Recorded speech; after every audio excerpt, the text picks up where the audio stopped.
एक समय की बात है, एक दयालु राजा महाराज विक्रम चंद्रपुर नामक राज्य में शासन करता था। उनकी इकलौती बेटी थी राजकुमारी अनन्या। वह न केवल रूप की रानी थी, बल्कि बुद्धिमान, नन्हे बच्चों को पढ़ाने वाली और जरूरतमंदों की सेवा करने वाली साहसी आत्मा थी। चंद्रपुर के लोग उसे हृदय की मलिका कहते थे, क्योंकि वह रोज गांवों में जाती, बीमारों का हाल पूछती और बच्चों को कहानियां सुनाती। अनन्या को जादुई किस्से सुनना बहुत भाता था, मगर महाराज विक्रम हमेशा समझाते, बेटी, जादू की कहानियां मन को लुभाती हैं, पर असली ताकत दिल की सच्चाई में बसती है। फिर भी अनन्या के मन में एक सवाल हमेशा कुलबुलाता, अगर जादू बुराई के लिए हो सकता है, तो क्या उसे भलाई के लिए नहीं आजमाया जा सकता? चंद्रपुर के उत्तर में एक वीरान पहाड़ था, जिसे लोग काला पर्वत कहते थे। वहां कोई कदम नहीं रखता था, क्योंकि वहां एक क्रूर जादूगर मंथर रहता था। कई बरस पहले मंथर ने चंद्रपुर पर कब्जा करने की ठानी थी, मगर महाराज विक्रम ने उसे जादू से नहीं, बल्कि प्रजा के प्यार और वीरता से हराया था। मंथर ने कसम खाई, मैं एक दिन लौटूंगा। एक दिन अनन्या महल के बगीचे में टहल रही थी, तभी उसे एक चमकीला नीला मोर दिखा। जैसे ही वह पास गई, मोर एक इंसान में बदल गया। वह था चित्रक, एक युवा जादूगर जो मंथर का शागिर्द था, पर दिल से नेक। उसने अनन्या को चेताया, मंथर लौट रहा है, और इस बार वह न सिर्फ सिंहासन बल्कि तुम्हारी आंतरिक ज्योति भी छीनना चाहता है। अनन्या ने चित्रक से विनती की कि वह उसे भलाई का जादू सिखाए। चित्रक पहले हिचकिचाया, पर उसकी आंखों में सच्चाई देखकर मान गया। उसने 3 मूल मंत्र सिखाए। नियत की शुद्धता, जादू तभी काम करता है जब दिल साफ हो।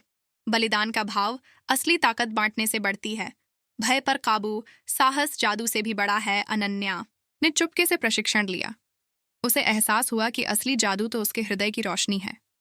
एक रात मंथर ने हमला बोल दिया। उसने चंद्रपुर को काले मेघों से ढक दिया। नदियां सूख गईं, खेत बंजर हो गए और लोग उदास पड़ गए। महल में सन्नाटा छा गया। महाराज विक्रम ने गर्जना की, हम कभी हार नहीं मानेंगे। मगर मंथर की शक्ति अजेय थी। उसने एक विशाल काला बाज भेजा, जिसने अनन्या को उठा लिया और काला किला ले गया। वहां मंथर ने कहा, अगर चंद्रपुर को बचाना है तो अपनी ज्योति मुझे दे दो। अनन्या ने हिम्मत नहीं हारी। उसने चित्रक के सिखाए मंत्र याद किए। उसने अपनी हथेलियां खोली और एक चमकता गोला बनाया। उसकी आवाज गूंजी, मेरी ताकत मेरी प्रजा के दुख और उनके प्यार में है। उसके शब्दों से रोशनी फूटी। मंथर ने आंखें मूंद लीं, पर गुस्से में चिल्लाया, तू नहीं जानती तेरा मुकाबला किससे है? उसने सारा काला जादू अनन्या पर उड़ेल दिया, मगर उसने अपनी रोशनी को ढाल बनाकर खुद को बचा लिया। तभी चित्रक वहां पहुंचा और बोला, अब मिलकर लड़ने का वक्त है। दोनों ने मंथर का मुकाबला किया, मगर असली पल तब आया जब अनन्या ने मंथर की ओर हाथ बढ़ाया और कहा, मुझे बदला नहीं, बदलाव चाहिए। मंथर स्तब्ध रह गया। वह बरसों से नफरत से जीतना चाहता था, मगर अनन्या ने उसे क्षमा की ताकत दिखाई। उसकी आंखों से आंसू टपके। उसका जादू कमजोर पड़ा और वह एक थका बूढ़ा इंसान बन गया। चंद्रपुर में रोशनी लौटी। नदियां बहीं, खेत लहलहाए और सूरज चमका।